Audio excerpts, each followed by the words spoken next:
Good evening all, I'm Uditi Lamba with the Thursday night edition of South Asian News. Welcome to Vision of Asia, Voice of Our Community. We are coming to you from our studio in New York City.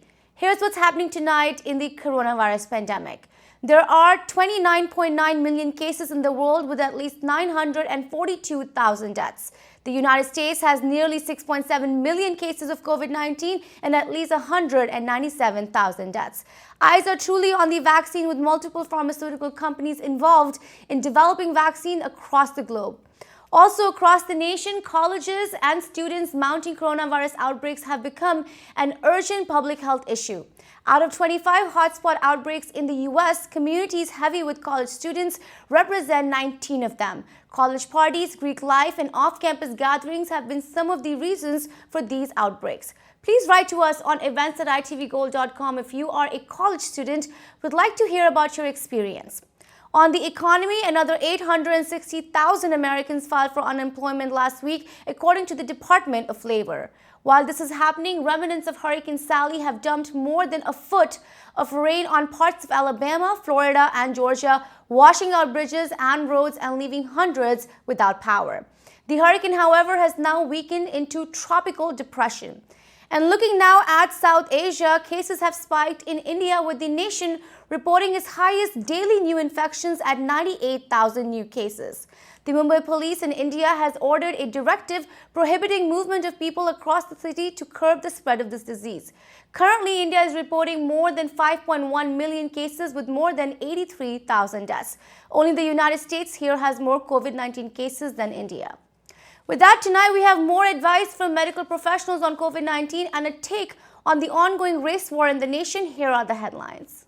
Suman Raghunathan on systemic racism and South Asian voice, New York City. Ekal Vidyalaya hosts Virtual National Conference 2020, bringing education and empowerment to rural India. Infectious disease expert Dr. Purvi Parikh addresses coronavirus pandemic updates and vaccine, New York City.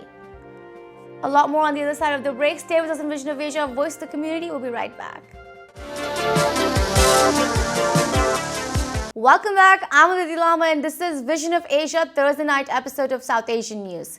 Let's take a look at now updates on the coronavirus pandemic. The United States is at nearly 6.7 million cases with 195,000 deaths. Today, the WHO, World Health Organization, warned of a serious situation unfolding in Europe with alarming rates of transmission recorded across the continent. And here from the CDC, Director Dr. Robert Redfield said that it could take until mid-2021 before the US sees vaccine results. And Dr. Anthony Fauci, leading infectious disease expert, claimed that the efficiency of this vaccine totally depends upon the number of people that get vaccinated to truly curb this disease. This is happening while schools and colleges nationwide have become new hotspots for COVID-19 cases. So what do we need to consider now with COVID-19 and the vaccine in the making? Earlier today, we spoke with infectious disease expert Dr. Purvi Parikh on COVID-19 developments. Here is Dr. Purvi Parikh. Let's talk a little bit more about coronavirus developments, especially looking at the vaccine. It's been in the news this whole week, especially this whole month, in terms of the pharmaceutical companies that are involved in it, in terms of the pause in one of the trials. But my question to you is, right now they're estimating this vaccine to be available by mid next year in 2021. And for, for all of the Americans to be vaccinated, they're estimating all of 2022. I would love for you to give us insight into what's exactly happening in this vaccine trials and when can we expect this, because obviously the eyes are on this vaccine. Right. So, I mean, at least in America, there were three companies that were in phase 3, which was the last step before FDA approval, where people can start getting vaccinated, limited groups can start getting vaccinated. Unfortunately, AstraZeneca has paused their trial as of, I think, September 5th or 6th, because they were investigating an event that occurred in Europe, one of the vaccine participants. And even though other places have resumed for AstraZeneca, like in Europe, and I believe South Africa and some other places, the US is still on hold because the FDA wants to further investigate to make sure it's safe to proceed. And I think that's the right step.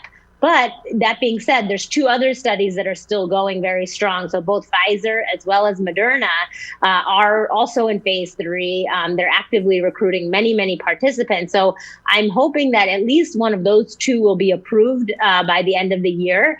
And then, yes, I think it will take, most of 2021 to get everybody vaccinated, because this is the first time in history that the whole country, the whole world is clamoring for the same vaccine. So, there's a big concern about the supply and demand of the vaccines as well. So hopefully, we will have a safe and effective vaccine approved at least before 2021, so that we can vaccinate everybody in that time frame. The exciting thing, though, is that this has never been achieved in history, that these companies have already enrolled close to 20 or 25,000 people each in just 1 month or 6 weeks of being in phase 3. So it's a very exciting time as well for science and innovation. When talking about this vaccine, today in the news, there was news about the fact that many health experts are saying that the efficiency of this vaccine depends upon how many people get vaccinated. What are your comments on it? And with the flu vaccine already available and the flu season also approaching it, do you see them impacting each other at all?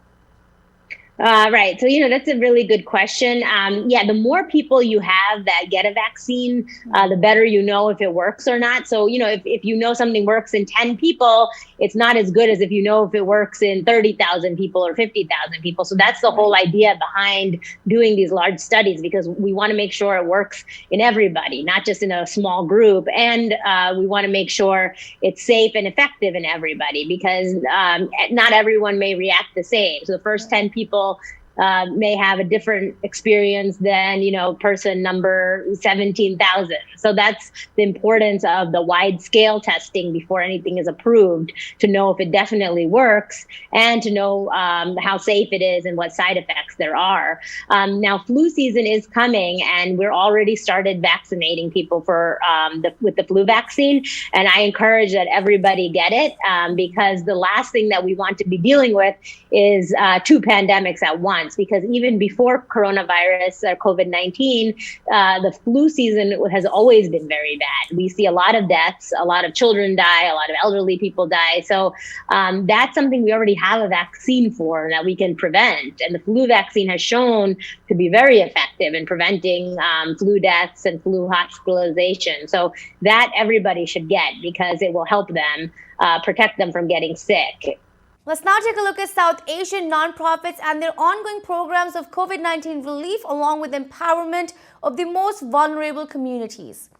Recently, well-known nonprofit Ekal Vidyalaya held a virtual national conference bringing together its members, supporters and donors to enable the life of underserved children in rural and tribal India and Nepal. The foundation is known for its one teacher-run schools in the remotest areas of South Asia to take education to every child, and is one of the largest grassroots level organizations that is trying to uplift communities across the nation. Aiming to eradicate illiteracy, the organization held this 3-day virtual conference with presentations, brainstorming sessions on fundraising, other panels, and virtual tours of Ekal villages and centers. Be sure to visit ekal.org for more information on the foundation. Here is Rajni Sehgal discussing much on Ekal Vidyalaya during its National Conference 2020. Ekal Vidyalaya hosted its first virtual annual conference on the weekend of September 11th, 12th, and 13th. Ekal is a large grassroots organization and relies upon its volunteers for its success.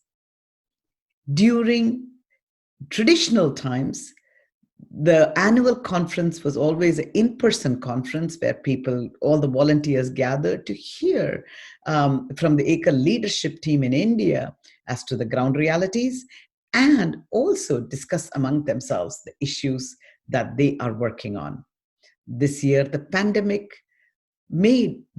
transformed the conference into a virtual one, and thus actually provided some interesting opportunities for Ekal USA. because this expanded the offering not to just include volunteers from Ekal USA, but we had volunteers from Ekal Australia, Ekal Canada, Ekal India, and other places. Ekal Vidyalaya is an organization that runs single teacher schools in over 100,000 remote rural villages, teaching nearly 3 million children. With the goal of bringing economic opportunities into the villages, now skill training has become a very key part of Ekal as well. In the Gramothan resource centers, now skill training in tailoring is being provided to women, and a range of other skills like beautician and other trainings are also provided to youth and women so as to provide economic opportunities. Technology is also taking center stage at Ekal.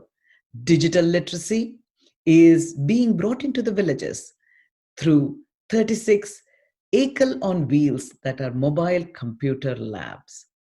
Tablets are being used in Ekal schools to introduce digital literacy at a very early stage at Ekal.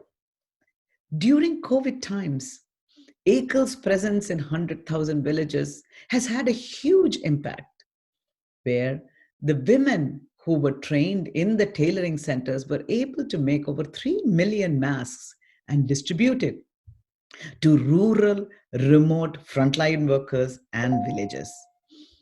Also, the information provided by the Ekal teachers and the Ekal healthcare workers has helped keep the villages safe.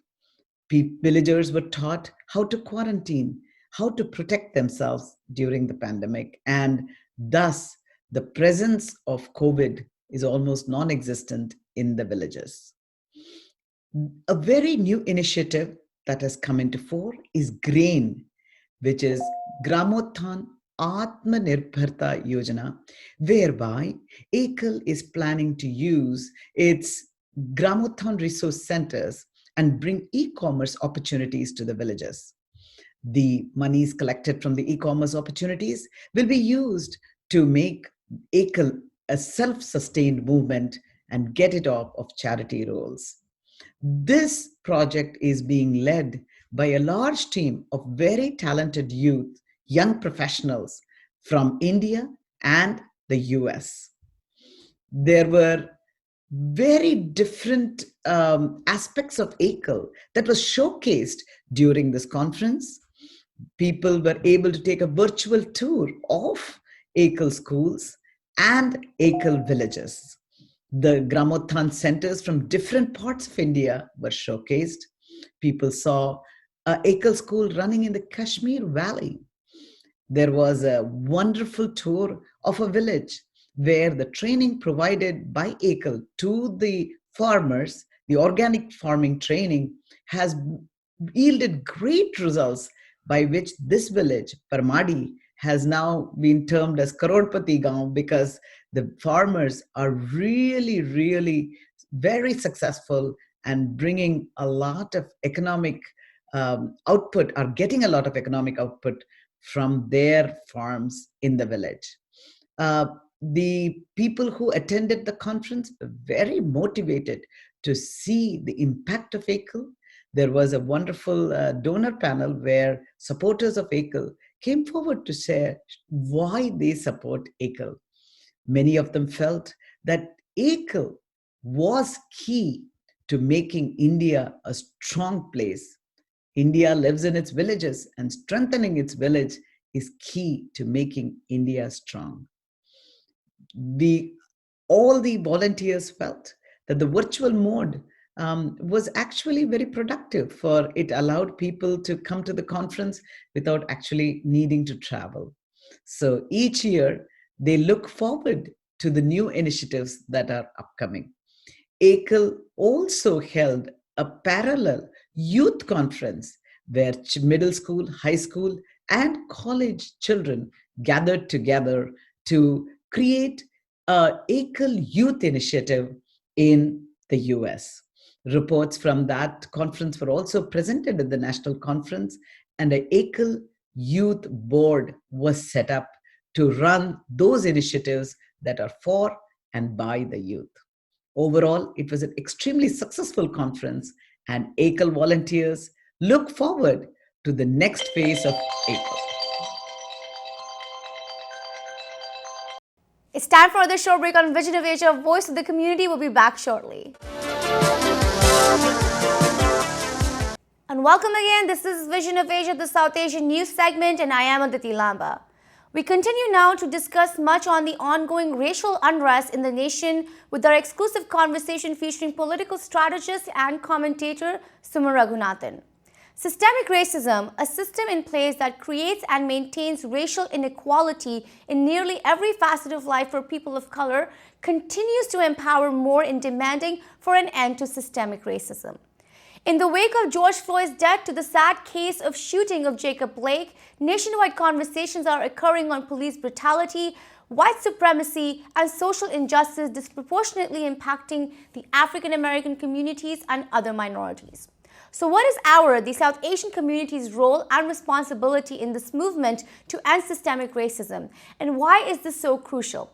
Suman Raghunathan spoke to us on all this and much more, urging South Asians to be allies and advocates for justice. The race war that's happening in the nation, it's very clear. There are a lot of demonstrations going on across the nation and also across the world since the death of George Floyd. But recently, the sad case of Jacob Blake happened. I would like your comments on that and the ongoing incidents of police brutality. And how do you think the White House is responding to it? Well, I want to correct you on one thing. I don't think it's a race war, right?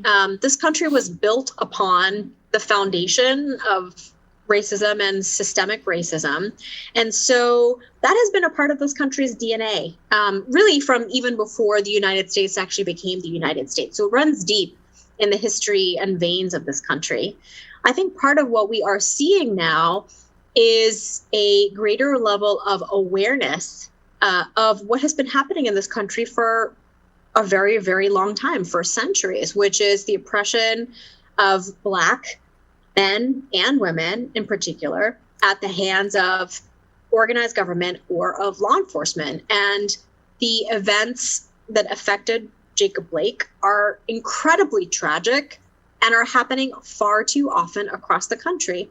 Any number of police departments and in some cases local police officers continue to be accused via camera footage of not respecting the lives as well as the bodies of Black men and women. It's an epidemic.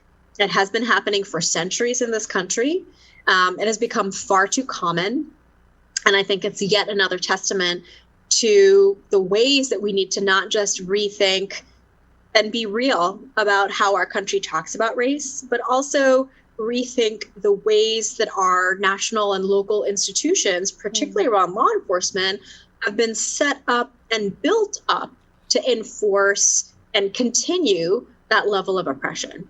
You know, there's obviously talks about and demands for police defunding, increase of investment into Black and brown communities. But I wanted to ask you, what is truly a solution to this? What kind of legislature do we need in order to stop the systemic racism and oppression? What do we truly do? I think there are a lot of things we need to do. I think we need to realize that there's no one-size-fits-all approach to be able to address the inherent flaws of the carceral state, of the police state. I think we need to understand and reaffirm the commitment of law enforcement to keep all of our communities safe. And that doesn't just come with legislation, right? I think we need a lot of different things. I mean, I know the Movement for Black Lives, among other things, wants local communities to have investment resources afforded to them. They believe the need, and I support the need, for reparations for slavery. They also know that so many communities of color need more investment in their schools, in their communities, in community-based organizations. I think that in so many places across the country, law enforcement has felt the brunt of being called upon to provide social services, to provide mental health services, to provide counseling services to provide education services, none of which they are trained or tasked with. But I think when we as a nation have begun to depend upon untrained law enforcement officers to fit this one-size-fits-all model, we're bound to continue to see more tragedy. You know, since the South Asian community is primarily considered a model minority whenever we talk about it, how important do you think it then becomes for us to understand the struggle of the African American community, to understand what it means to be Black in this nation, and to understand what Black Lives Matter is actually asking? How important is that?